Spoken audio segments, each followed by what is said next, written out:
Скорошно проучване доказа, че играенето на видеоигри, проверяването на имейли и съобщения или гледането на телевизия през нощта ни лишава от достатъчно сън.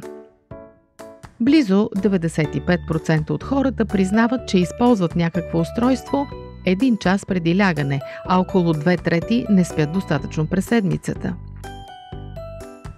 Излагането на изкуствена светлина преди лягане разсънва и потиска освобождаването на мелатонин, хормона, стимулиращ съня.